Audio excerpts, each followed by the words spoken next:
He's exercising his constitutional right to make a statement. I think there's a long history of sports figures doing so. Yes, this is one of the most powerful men in the world at an international forum in China, fielding questions about a sports star. Why?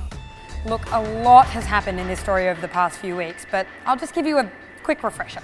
In late August, Colin Kaepernick, an NFL player for the 49ers, refused to stand for the national anthem because, as he said, "I am not going to stand up to show pride in a flag for a country that oppresses black people and people of colour.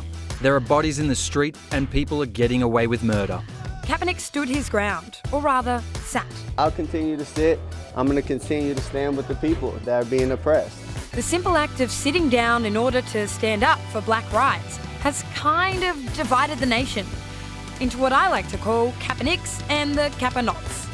In the Athletes' Corner are most of the black community, people who support individual freedoms, several notable athletes who are also now refusing to stand, and of course, Barack Obama. In the Kaepernots are mostly white guys, veterans, and some of the police, and also Donald Trump. I think it's a terrible thing. Maybe you should find a country that works better for him.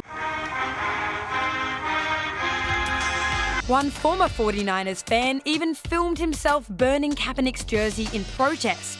But all this hoo-ha begs the question: how should black people protest? No, really, I'm asking you, white people of the world. You certainly seem to have a lot of opinions about it.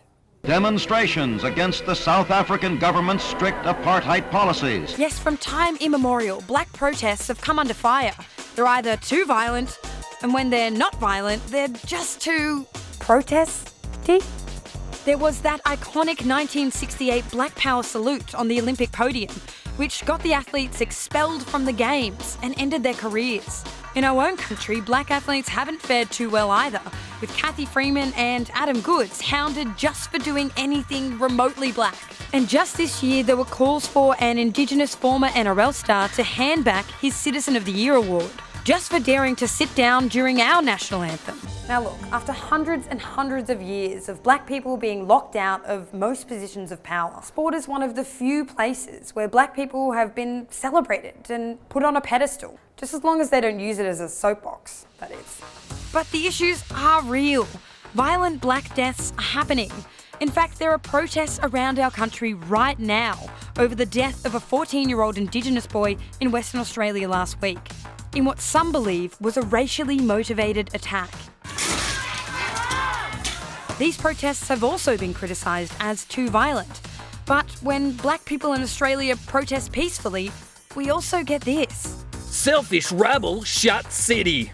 So if a sports star can't refuse to sing a song, peaceful protesters can't gather, and a grieving community can't express its anger, then I ask again, how are black people supposed to protest?